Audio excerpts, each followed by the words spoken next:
9 अक्टूबर 2025 को दैनिक भास्कर न्यूज़पेपर में एक खबर छपती है जिसकी जानकारी सभी शिक्षक साथियों के लिए बेहद ज़रूरी है। और ये जानकारी किसी खास शिक्षक वर्ग के लिए नहीं है, सभी कोटि के शिक्षकों के लिए है। चाहे वो टीआरई के शिक्षक हो, चाहे वो सक्षमता उत्तीर्ण शिक्षक हो, चाहे वो नियोजित शिक्षक हो, चाहे वो किसी अन्य कैटेगरी के टीचर हो। तो बिना देर किए इस खबरों को हम शुरू करेंगे। उससे पहले आप सबसे मेरा हमेशा से एक रिक्वेस्ट रहा है और आज भी वही रिक्वेस्ट को मैं आप सबके सामने पुनः एक बार दोहरा रहा हूँ कि इस चैनल को आप प्लीज़ सब्सक्राइब कर दीजिए और इस वीडियो को एक लाइक कर दीजिए, साथ ही साथ अपने दोस्तों के साथ शेयर भी कर दीजिए। दोस्तों, आप सबको जैसा कि मालूम है कि इस चैनल पे हमेशा टीचिंग का कोई भी अपडेट, आई मीन टू से कि एजुकेशन डिपार्टमेंट का कोई भी अपडेट, खासकर वो बिहार से अगर जुड़ा हुआ है तो हर अपडेट सबसे पहले, सबसे सटीक और सबसे सच आपके सामने में रखने का अनवरत प्रयास करता हूँ। तो साथियों, मैं उम्मीद करता हूँ कि आपने चैनल को सब्सक्राइब कर दिया होगा, वीडियो को लाइक कर दिया होगा, अपने दोस्तों के साथ शेयर भी कर दिया होगा। चलिए अब खबर की ओर हम लोग बढ़ते हैं, विस्तार से इसको जानने का प्रयास करते हैं।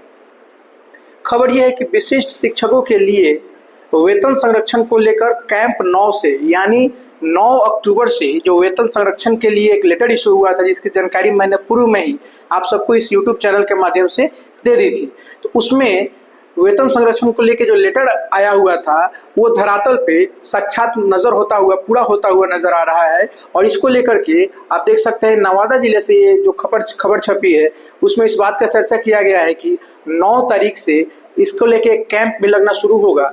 अब इसको थोड़ा सा पढ़ने का प्रयास करते हैं।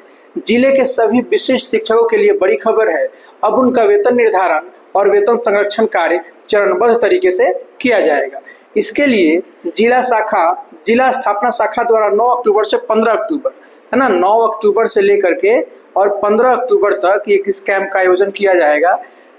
ठीक है। जिला कार्यक्रम पदाधिकारी स्थापना नवादा ने इस संबंध में सभी प्रखंड शिक्षा पदाधिकारियों को स्पष्ट दिशा निर्देश जारी कर दिए हैं। जारी पत्र में कहा गया है कि निदेशक प्राथमिक शिक्षा विभाग पटना के निर्देशों के आलोक में विशिष्ट शिक्षकों को नियमित अध्यापकों के समान वेतन और लाभ प्राप्त होंगे। विशिष्ट शिक्षकों को नियमित अध्यापकों के समान वेतन और लाभ प्राप्त होंगे और इसी को लेकर एक अधिसूचना जारी की गई है। और इसमें एक और चीज देखिएगा तो इसके अनुसार सेवा पुस्तिका की जांच, वेतन निर्धारण और वेतन संरक्षण का कार्य पूरा करना अनिवार्य होगा। इस 3 चीजों पर फोकस होगा जो ये कैंप लगाया जाएगा आपके वेतन संरक्षण को लेकर। तो ये कहीं ना कहीं विशिष्ट शिक्षक साथियों के लिए बहुत बड़ी एक राहत की खबर है और एक गुड न्यूज है। दूसरी बात, इसमें बहुत सारे लोग ये कमेंट करेंगे क्या सिर्फ नवादा जिले के हो जाने से पूरे बिहार में काम हो जाएगा? तो साथियों, विभाग से जो भी अधिसूचना आया है, विभाग का जो भी नोटिस आया हुआ है, जो भी निर्देश आए हुए हैं, वो जो है कहीं ना कहीं 1-2 दिन 3 दिन डिले करके लागू होते ही हैं। अभी नवादा से खबर छपा है, नवादा में डिमांड किया गया है, नवादा में कैंप लगने जा रहा है। इसका ये मतलब नहीं कि बाकी जो जिला है, बाकी जो प्रखंड है, इसे वंचित रह जाएंगे। आपके जिले में भी धीरे धीरे ये जो कैंप लगने की बात है और आपके डॉक्यूमेंट्स की जो डिमांड है, वो सारी डिमांड्स और सारे कैंप का निर्धारण भी ससमय और बहुत अति शीघ्र होने की पूर्ण तैयारी चल रही है। तो सभी शिक्षक साथी धीरज रखें, आपके लिए काम चल रहा है। दूसरी खबर जो है ये कहीं ना कहीं एक निराशाजनक खबर है। जैसा कि आप सबको मालूम है कि दुर्गा पूजा का जो पेमेंट था, आपकी जो सैलरी थी, दुर्गा पूजा का पेमेंट, इस लेटर में ये बोला गया था कि दुर्गा पूजा का जो पेमेंट होगा वो एडवांस में सबके लिए दिया जाएगा, अग्रिम भुगतान किया जाएगा। बहुत सारे जिला में हुआ भी, लेकिन बहुत सारे जिला जो है इससे वंचित रह गए। इसी को लेकर बोला गया है कि निर्देशों के बावजूद शिक्षकों को अब तक नहीं मिला वेतन। मतलब जो भी इंस्ट्रक्शंस दिए गए थे संबंधित अधिकारी को, उनको ये दिया गया था कि दुर्गा पूजा का जो पेमेंट है वो इस बार समय से पहले किया जाए। और लगभग 80% जो जिले थे इसको लागू भी करते हैं, इस बात का पालन भी करते हैं। फिर भी 20% कुछ जो जिले हैं इस बात का पालन नहीं करते हैं, जिसमें से एक सिंघिया नामक जगह है जो कि आपका समस्तीपुर में पड़ता है। तो ऐसे जो कुछ ब्लॉक्स हैं जहाँ पे अभी तक दुर्गा पूजा का लेके पेमेंट नहीं हुआ, दुर्गा पूजा बीत गया है, आपका जो डेट शेड्यूल था वो भी पार कर गया है, फिर भी वेतन नहीं मिला है। तो ये कहीं ना कहीं एक तरह से विभागीय भूल तो नहीं कहेंगे, लेकिन कुछ 1-8% जो मतलब अधिकारी हैं उनकी मनमानी बोला जा सकता है या उनका कहीं ना कहीं अहंकार बोला जा सकता है। आगे अगर अगली खबर को देखा जाए तो ये बहुत बड़ा बैड न्यूज़, क्योंकि उम्मीद लगा के उम्मीद तोड़ना सबसे बड़ा जो होता है वो जुर्म होता है। तबादले के लिए शिक्षकों को करना होगा लंबा इंतजार।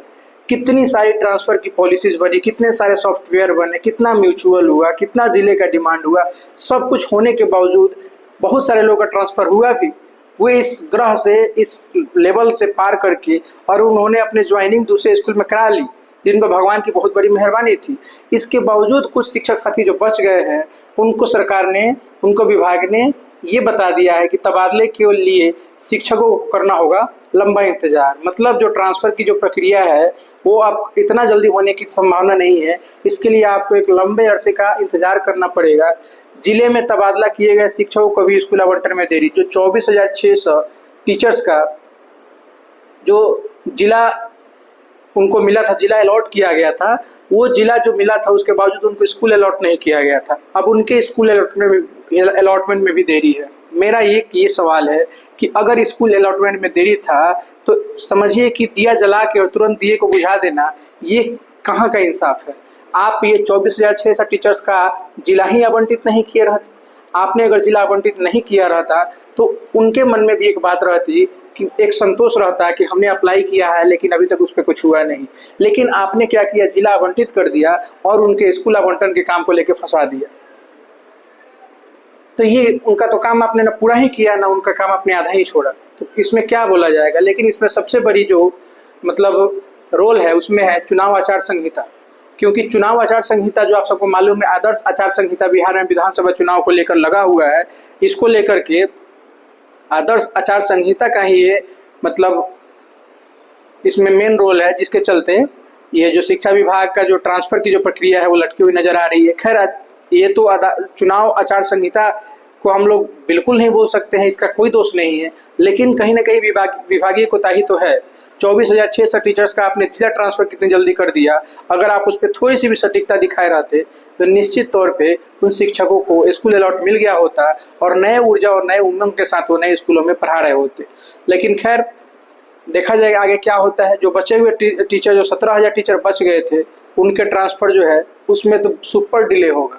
स्कूल आवंटन में तो सिर्फ डिले हो रहा है, लेकिन 17,000 जो रेस्ट टीचर बच गए हैं उनके ट्रांसफ़र में मेरे हिसाब से आप लोग ट्रांसफ़र का उम्मीद छोड़ दीजिए।